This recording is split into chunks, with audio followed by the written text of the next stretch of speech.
field of 13 that are all in line. We're ready for the start.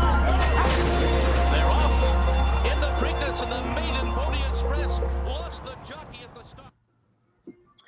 Hey everyone, welcome to America's Best Racing Preakness Preview Live. Thank you so much for joining me. I'm going to show you how to make some money today on this weekend's race. I'm Joy Taylor. I'm the co-host of The Herd and host of the Maybe I'm Crazy podcast. Sorry, I'm in Los Angeles, so you might hear some sirens going by. We're all doing this from home, but we are here with you, and thank you so much for being here. I want to introduce my guest today. It's Ladies' Day, by the way, so I'm very proud to be doing this with three amazing women who are going to give you all the tips for the Preakness this weekend. First, I want to introduce Acacia Courtney, the former Miss Connecticut and currently one of the most recognizable personalities in racing. Acacia is the TV host and racing analyst on America's Day at the Races on Fox Sports, so part of the Fox Sports family. And she covers and has covered racing in New York, Florida, and Maryland. And she's actually at the Pimlico Racehorse in Baltimore, leading on-site coverage of the Preakness Stakes. So you will see her there. Hi, Acacia. Hey, Joy. Happy to be with you all today. And I love that we've got a boss team of ladies to talk about the race today. Love that. Also want to introduce Megan Devine. She is also one of racing's best known handicappers who has spent the past several years as a racing host and analyst on TVG. She's covered all the biggest events in horse racing like the Triple Crown with NBC Sports, and she owns and operates her own production company, Vid Horse. Welcome, Megan. Hey, thanks so much. Excited to hopefully make some money with you ladies coming into this weekend. Let's do it. Let's make that money. And finally, Bree Mott. Bree is the marketing director for StableDuel, which we will talk about later. Very exciting. The first of its kind daily live racing contest. She's also a fashion icon. She is the founder of Fashion at the Races. Bree has hosted red carpet coverage at the Kentucky Derby as well as other fashion events at destinations like Racing's World Championships, the Breeders' Cup. Welcome, Bree. Hey, Joy. How are you? I'm great. And on the last live that we did, I actually told everyone that I had big plans to go to the Kentucky Derby. It's on my bucket list. So now that I know that you're doing all the fashion stuff, I'm gonna have to come find you because I plan on having like a social distancing hat. So it's gonna be like I need to measure the circumference of it. So it's we can totally make that happen. I'll hook you up. But we're going to talk about the Preakness first. But so it's an upside down 2020. As we all know, the Preakness Stakes will be run as the third and final leg of horse racing's Triple Crown. It's usually the second race, and it's usually in May, but it's 2020, so we're figuring it all out. The rescheduled Preakness Stakes on Saturday will, of course, have no fans, but TV coverage can be found on NBC beginning at 4:30 p.m. Eastern on Saturday. And if you're looking for betting action, you can find it easily at home. Find a legal wagering site to bet with on your phone, iPad, or computer. So we're going to be talking about who to bet and how to bet. And if you're newer to racing, you like sports betting and daily fantasy, we have the scoop on another fun, low-cost, high-reward option from StableDuel, which we will dig into later. I have already set my lineup for this weekend, so I'll ask all the ladies for their suggestions on that. So we'll tell you how to do that, and let's get to how to make the money this weekend on the Preakness. So we'll start with the last race, which was the Kentucky Derby. Let's take a look at the finish of the Kentucky Derby. And they're into the stretch, and it's Tis the Law on the outside of Authentic. These two stride for stride as they come to the final furlong. Authentic is dragging in. Tis the Law all out to get by him. Authentic and John Velasquez have the lead as they come down to the 16th pole. Tis the Law still trying to get him. Authentic, Tis the Law, here's the wire. Authentic has won the Kentucky Derby. So very exciting finish there. Not the finish that everyone predicted, obviously. Authentic is the horse who comes in with all the buzz after upsetting Tis the Law, as we just saw there, and winning the Kentucky Derby last month. There's no Tis the Law in the Preakness. So first question, do we think Authentic is a sure thing? Megan, I'll start with you.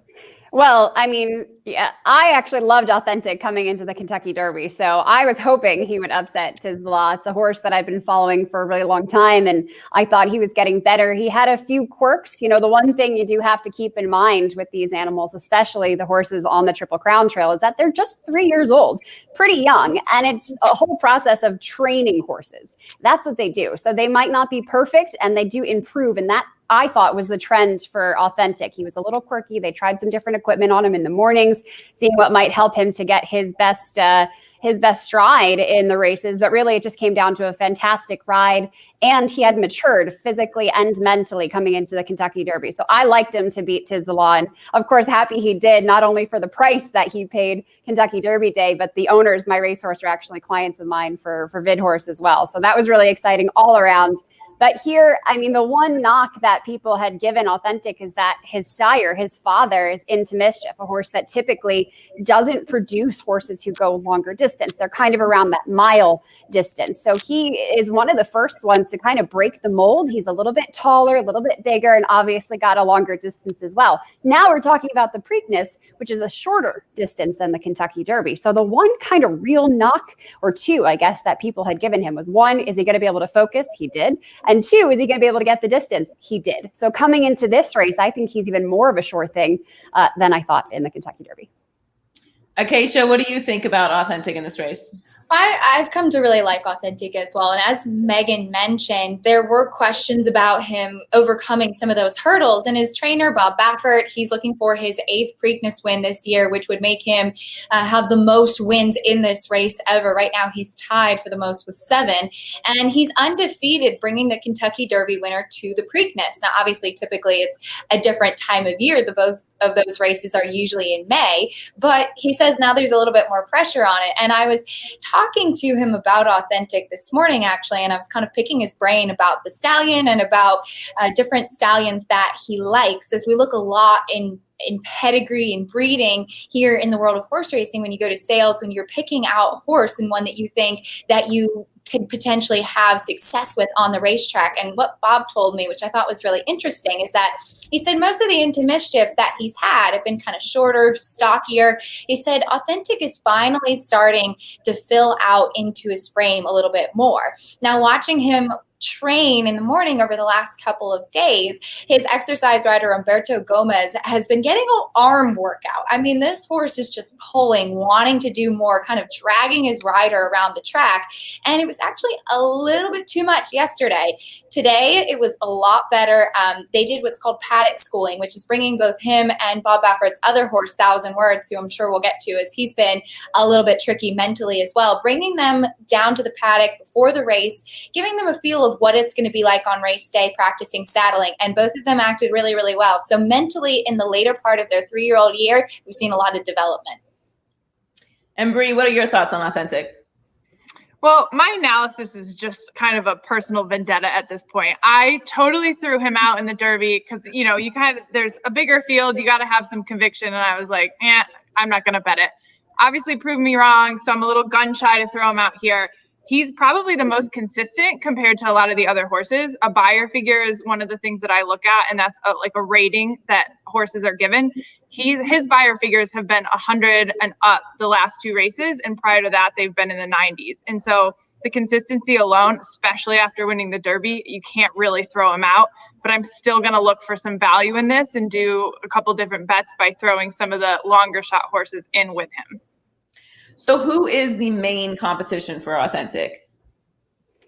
A lot of people have been talking about Art Collector, who is a horse that was scratched from the Kentucky Derby. And in the morning line odds, he is 5-2. So he's one that is intended to do very well. So that's a horse that I know a lot of people have just been waiting to see what he can do. But the one thing is he's not really been up against the same type of really tough competition, in my opinion, that some of these other horses have. So he's also a horse that typically likes to show a bit of extra speed, and that is possibly a vulnerability for Authentic because he has to be a horse that goes to the lead and gets in front. When they have tried to bring him back and set him back behind the front runners, he's so aggressive, as Acacia alluded to, that he actually kind of expels too much energy in the middle part of the race and then has nothing left for the end. So that's been kind of his Achilles heel. Now you have a horse like Art Collector, who has sat off the pace before, but typically does his better running on the front end.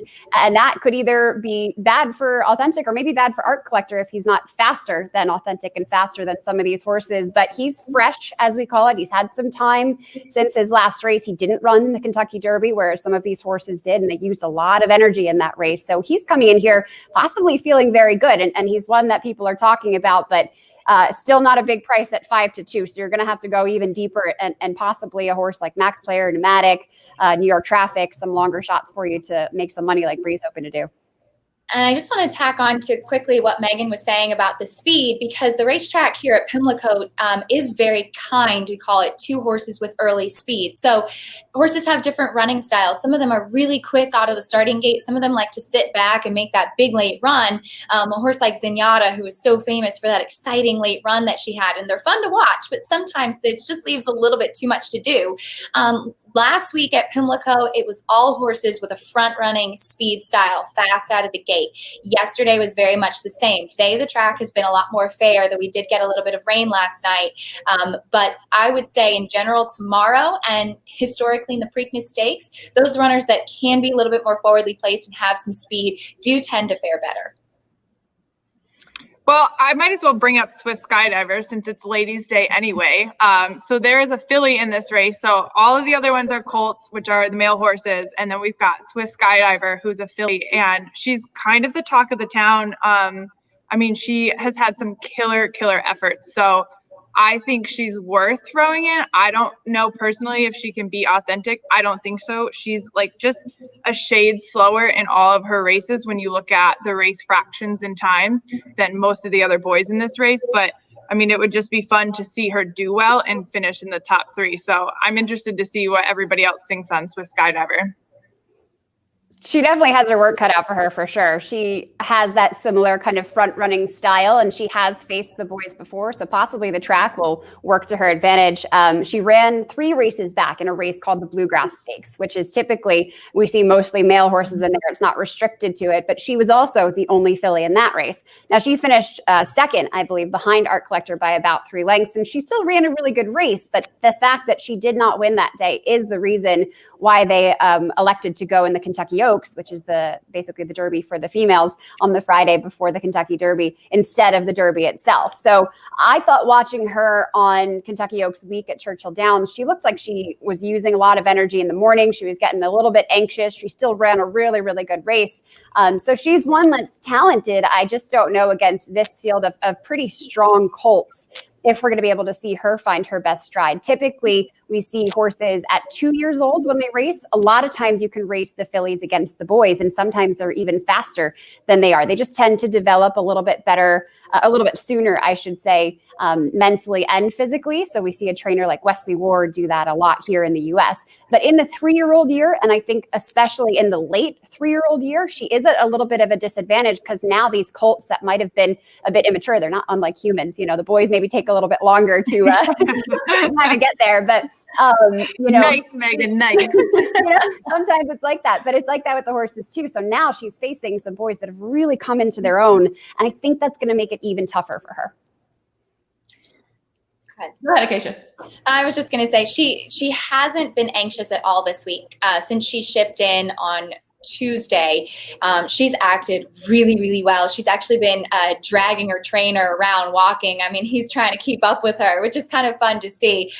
Emotionally, I would love to see her run well. I agree with Megan, though. I think she's got her work cut out for her. But it is interesting to note that she was a little bit anxious, using a lot of energy before the Derby. And I haven't seen that from her this week.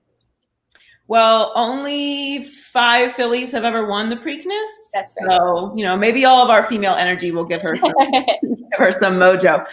So let's talk some long shots before we get to the StableDuel lineups. Are there any long shots? You mentioned Art Collector and Swiss Skydiver, obviously, but are there any other long shots that that we could be interested in? Bree, do you want to go on that one since you're trying to find the price first? I know. I love long shots because I like to hit big. Okay, so I mean, there's a lot of value in this race kind of outside of those 3. Mr. Big News was the one that got 3rd in what you just saw, the Kentucky Derby that finished. And I think he was still struggling, don't get me wrong, but he was closing a little bit on that second horse, which was Tiz the Law, who America's horse that didn't win. But so I would say at 12-1, which when we talk about StableDuel, $750 buy, there's some value with that horse. So I'd be interested in him. And then if you even need to go cheaper, I kind of like Pneumatic. And I know, Megan, you mentioned Pneumatic. So I would love to hear what your notes are on that one. Yeah, you know, he's another one. He's going to be a big long shot. He's actually 20-1 win on the morning line. But sometimes when you follow these horses all year long, as I do working on TVG, which is like the ESPN of horse racing, Pneumatic was the horse that I just kept hoping would get there. A couple races back, I think it was in the Matt Win, I really liked him that day. He finished third, but behind a horse named Maxfield, who I think is a fantastic young horse. So I gave him a lot of credit for that. I was hoping he would do better that day. But he's kind of a horse that I think is just finding his feet as he's getting the longer distances. I hope he's not limited to a shorter distance. He's sired by a horse named Uncle Mo, who is kind of more of a classic type. We see horses be able to go a little bit longer. So the breeding is there for him to do very well. I also gave a good thought to Mr. Big News, who, like Bree said, finished third in the Kentucky Derby. It's a horse that kind of came out of nowhere for a lot of people. The Oaklawn Stakes back in April, he finished first at almost 50-1. So if you're looking for a long shot, he was your horse that day. But he was the buzz horse here. I had a lot of people, a lot of friends from Churchill Downs, people in the industry that were like, Megan, if you don't play Mr. Big News, like our friendship is over. We're not doing this anymore. And luckily I did, because he was such a big long shot. And then they gave him some time off. He came back. He didn't really have the best race at Keeneland, and then runs third in the Kentucky Derby. So it's a lot like people too. Sometimes you just need a break. You know, maybe you stop going to the gym for a little while. That first time back was a little bit rough, but then each time you get better. And I think that's possibly the case with Mr. Big News, who looks like he's peaking at the right time, but it is going to be tougher for him if this is a track that's playing favorably to speed, because he does come from off the pace. That's the case with him. That's the case with a horse like Max Player. But the other part of that argument is, if this race has a lot of front runners, they're going to go at each other and tire each other out pretty quickly. So you have to consider, what is the possible pace projection of this race? And if that scenario unfolds, it sets up very well for horses that like to come from off of it, that like to close, because now the front runners have tired out and they've saved all that energy for the home stretch. It makes the race be really exciting too when you have horses running late. And that's why sometimes in some of these big races, you do see some close photo finishes, because some of the best horses that like to run from off of it are coming late. And, Mr. Big News, I thought he ran a huge race last time. And it's funny because his pedigree, again, going back to pedigree, is really more for the turf, meaning that he would rather run on the grass versus the dirt. And looking at him, he almost kind of looks like a turf horse as well. But I give a huge amount of credit to his trainer, Brett Calhoun, who's really been really patient with this horse and kind of bringing him along. And I think that's been the key. And Megan, unfortunately for your price on Pneumatic, he's been a little bit of a buzz horse this week. So that may not pan out well. I like him as well. I used Pneumatic. Trainer Steve Asmussen, who trains Pneumatic, actually has 3 in the Preakness, and he has won the Preakness twice, most recently with the last female to win it, Rachel Alexandra, back in 2009. So he's got a pretty good chance this year. And of his 3, I did like Pneumatic the best, just he tends to be a little bit more of a front running style type of horse. One that I wanted to mention, who I have not necessarily loved coming into this race, but I think is really being overlooked and could be a very big part of that pace we're talking about, is 1,000 Words, who's the other Bob Baffert, so to speak. He was the one who was entered in the Kentucky Derby. He reared up on his hind legs, flipped over before the race, and was a late scratch. The horse physically was fine. Unfortunately, Bob Baffert's assistant trainer, Jimmy Barnes, had to go to the hospital during the Kentucky Derby, but Jimmy is reportedly doing better, which is great to hear. 1,000 Words is going to get blinkers on. So what blinkers are is, it's a very thin piece of plastic that will limit the peripheral vision of a horse. So for a horse like 1,000 Words, who tends to be really distracted, I mean, horses can see behind them. Their peripheral vision is much better than ours as humans. So I think that's going to help him with focus. And he's a horse that has a lot of early speed too. And it'll be interesting to see what he will do with Bob Baffert's other horse, Authentic. But he's definitely one that's being overlooked for the other Bob Baffert, so to speak. So we're going to talk about StableDuel in 1 second and explain how it works and how to set your lineup and get some suggestions for the ladies so you can win some money this weekend. But before we get to StableDuel, you've talked about all the horses that you have, paying attention to this weekend. But if you are new to betting, how do you bet them? Explain the type of bets that are available. Would you be playing like at home on your phone or on your computer? What do you each suggest? Megan, I'll start with you. Well, of course, working for TVG Network, I like to bet on my TVG app on my phone. You can also bet online, whether you're using a tablet or, of course, your computer. So it's a great way and an easy way, too, to get those bets in. You've got plenty of information on there. So just open up the app and go to town on it. But there's nothing wrong with a straight win bet. We try to get very fancy all the time. And there's plenty of bets that you can do, exactas, trifectas, superfectas, etc. But I got to tell you, if you've got a good feeling about a horse, a straight $10, $20 win bet oftentimes can get you a pretty big return. So if you can't, play, or if you're not playing the multi-race wagers, I love to play pick fours, pick fives, which hopefully you win quite a bit more money that way because the pools are larger. Go with a straight win bet. With this kind of a race, with the favorite, if you like authentic, you are going to have to get a little bit more exotic. So you key that horse possibly on top and then play a wager like an exacta or trifecta and use a couple of long shots underneath that you have a really good feeling about. So if I'm playing, I'll probably play authentic on top and then take some of those long shots like we talked about with Nomadic, with Max Player, and possibly Art Collector. I haven't decided on him yet, and put those horses underneath to get me some additional value. I'm hoping that authentic kind of floats down in price as we get closer to it, but I think I'm just dreaming on that one. He'll likely be a short price, and we all work for different companies. So I'll give a little plug to First Bet, the official wagering partner of the Preakness Stakes. But there's so many different ways that you can be able to bet from home, on your phone, on your computer, your local OTB, wherever you are, if they're open around you now. But my top pick is Art Collector. But what I'm going to be doing is a couple of different types of exactas with him and authentic. So exactas are the horses that finish first and second. And you can kind of get things a little creative with that, or like Megan mentioned, if you like a short price, you can use a big long shot underneath. Also, there's a sequence called the Daily Double, which is 2 races in a row.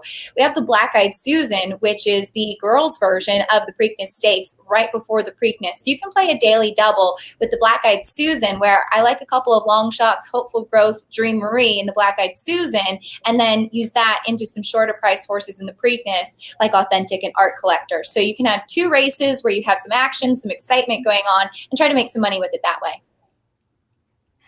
So I'm not tied to any ADW. So my advice would be find which ones do like a sign-on bonus right now. Usually one of them does something, especially around big race days where it's like deposit 200, get 200.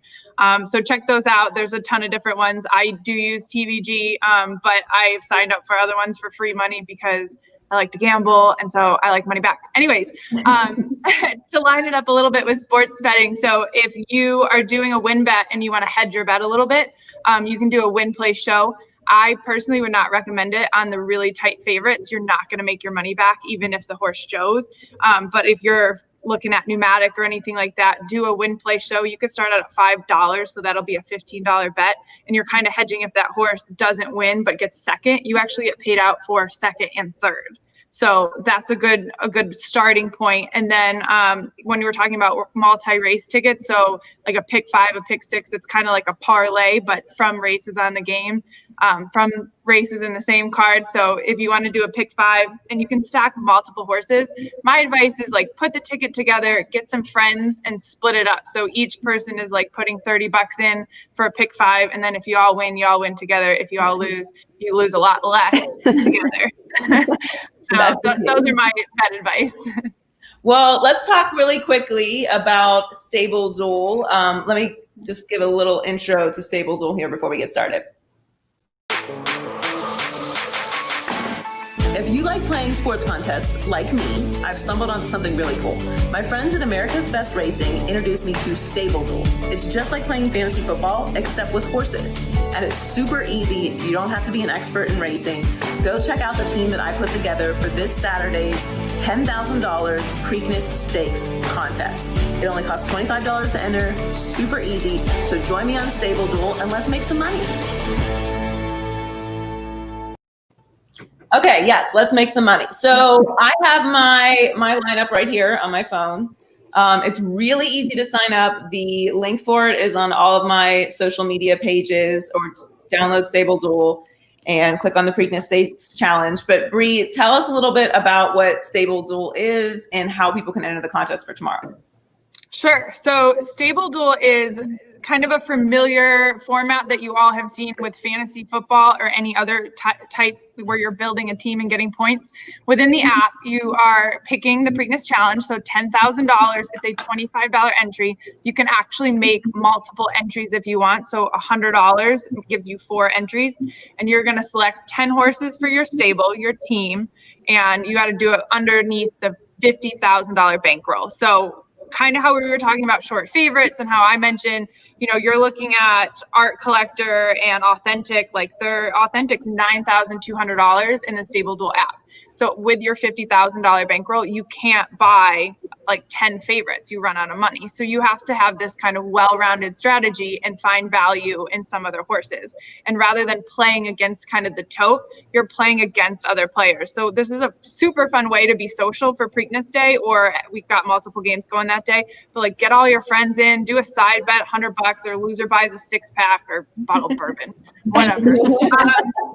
But yeah, I mean, you're selecting your team, your stable, and then where the horses finish is where you get points. So like first place, you're going to get a baseline point of 60. But then if the horse finishes by 3 lengths, like ahead of the second place horse, you're getting a total of 63 points. And that same race, the second place horse gets a baseline of 40. But since they lost by 3 lengths, you subtract 3. So you're looking at 37. So it's just this like super fun shakeup of like, you just want your horses to do well. They don't always have to win for you to win.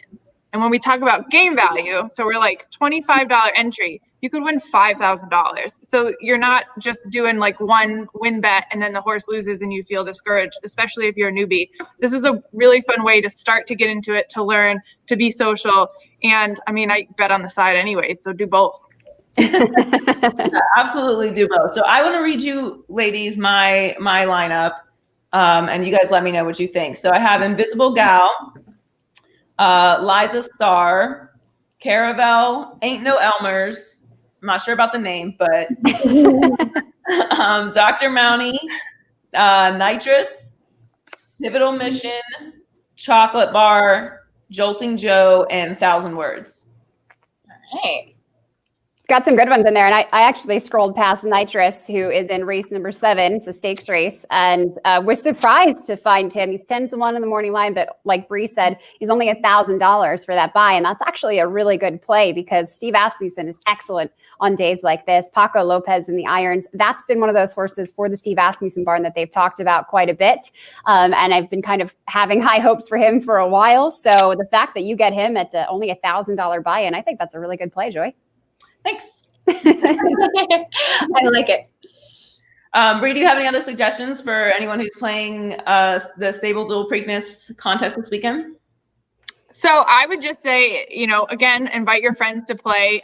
You can find some really fun value. I actually like the 10th race, the Black Eyed Susan, for StableDuel a ton because there's a 7-5 favorite that would cost you $9,600.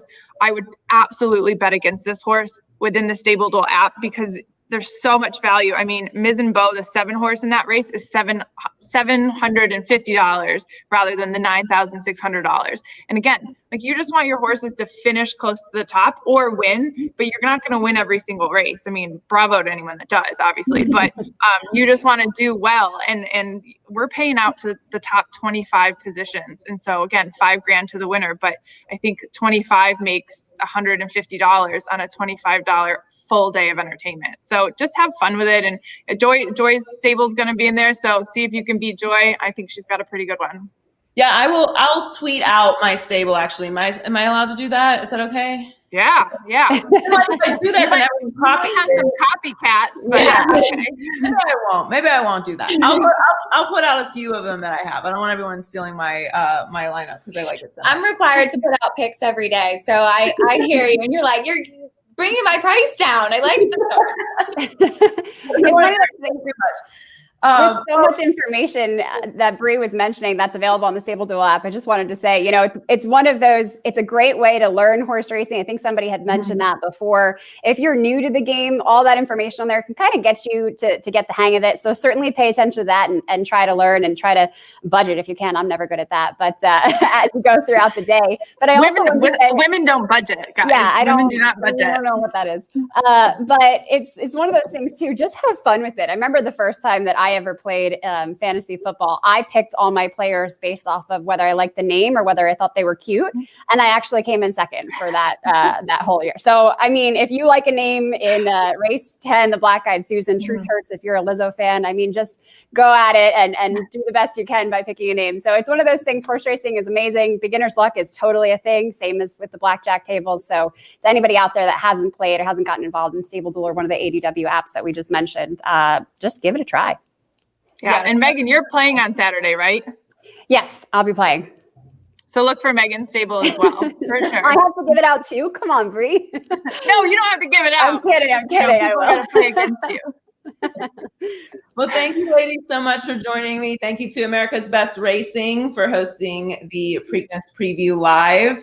Of course, go download StableDuel and sign up for the contest. Very easy, very fun. It's right on the app. And as the lady said, there's lots of information on there as well. Super fun, easy way to play and an easy way to make money. So make sure you go and take all this great advice and go make some money and enjoy the Preakness tomorrow. Thank you so much, ladies. Go follow all of them on social media and enjoy the Preakness tomorrow. Thank you so much. Thanks, Joy. Thanks.